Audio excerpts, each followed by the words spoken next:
我们在刚才这个路线搜寻里头点进去，然后呢，我说哈，比如说我随便打一个另外一个号码哈，9001，好，过一段时间，哎，你看啊，现在一样，不管往台北或往中立的方向，它都有那个什么，那个一样时间都有出来了。然后呢，我们还记不记得刚才我们点某一站，比如说呢，我点捷运景安站，我点进去，我们刚才用过了上车提醒、下车提醒了。然后呢，这边还有路线资讯，经过路线显示地图。好，我们先讲路线资讯，就是大概那个公车它的一些细节，比如说哪一天有开啊，或者几点开，早上几点开始到晚上，这很简单的资讯。那这边呢有一个叫经过路线，这是什么呢？比如说实在，假设我今天坐公车，我要坐到景安捷运站，然后呢，景安捷运站接下来还有哪些班车经过，就是用这个经过路线。你看我刚才按捷运景安站啊，还有哪些车子8号、202都会到捷运景安站。所以如果我今天我可能要从那边再去转车，有哪些公车可以让我选择？哦，是这样子的。好，那另外呢，再来，比如说捷运景安站，再点进去，另外还有一个显示地图，它就用那个，它这个不是 Google 地图，但是已经很类似了，它就大概位置在哪里。OK，然后呢，像刚才比如说，我想从哪个点到哪个点，我们退到最前面，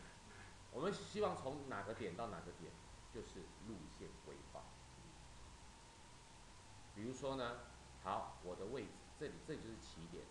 这里后面就是终点。比如说我想要从哪里，好，比如说我想从荣总好了，刚才我们也看到荣总，哎，我打到啊，我就到荣总好了，最后到荣总好了，好啊，上面这里假设我是从到江好了，到江户校，好，打完了之后按这个地方箭头点下去，它会开始搜寻。搜寻的时候，它会一一先确认你这个第一个稻江户校是不是下面哪一个啊？假设我就这个比较精准一点，我就选它啊。然后它会再找第二个荣总，荣总是哪一个？哦，因为可能还有其他的荣总。好，假设你看桃园县也有荣总，有没有？啊，在石牌路2段，它是比较精准一点。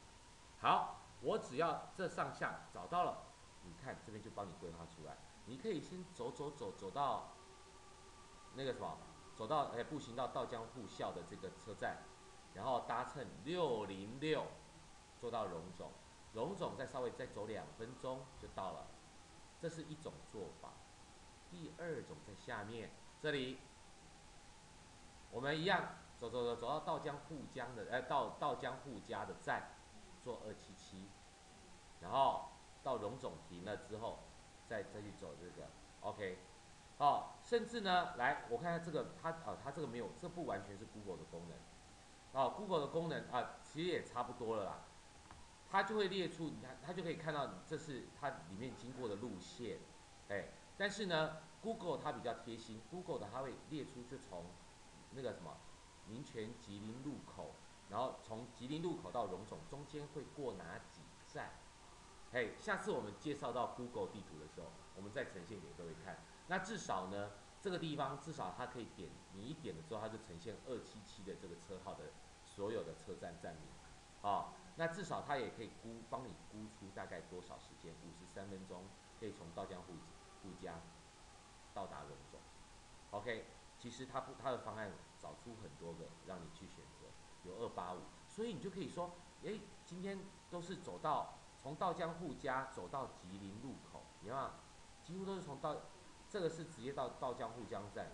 这边是稻江户家走到吉林路口，吉林路口站这个地方就有277，有285，都可以坐。那如果你今天去坐捷运，这边也给你找出捷运了，有没有？中山国小站，你坐捷运，坐捷运坐这个中和新庄线，坐到民权西路站，再换淡水线，再换淡水线，它是叫用捷运信义线淡水线好像现在换了，好像接到象山是不是？不是，综合的是到新庄跟那个泸州，哎，它会慢慢，对对对，对呀、哦，所以所以哈，我跟各位讲，像我们这个 APP，这就可以证明说哈，你看我们 APP 装了一阵子之后，你看它那个更新，它就一方面帮你更新这些路线因为它的这样的好处是可以，甚至你用这个 APP，你可以不用上网，它把那些资料都帮你下载下来，你就可以不用上网，OK，所以呢，这个是好处但是我跟各位讲，如果你不上网的话，你的路线搜寻这个地方，比如说我找到9001，我点了它，你这边的时间就跑不出来，因为你没有上网，它没办法去上网去抓现在有多少时间快到了这种有时间的这种，必须一定要那个什么，你要上线才可以一定要网络上线才可以所以各位一定要注意这个东西。所以我为什么说，有时候你可能多多少少要有一点3G 上网的那个功能你这样子你出去了，你才不会说浪费时间这个地方你这样看，你看了时间，你就可以去估算，甚至你看了还有10分钟到，你在旁边的店家先逛一逛像有时候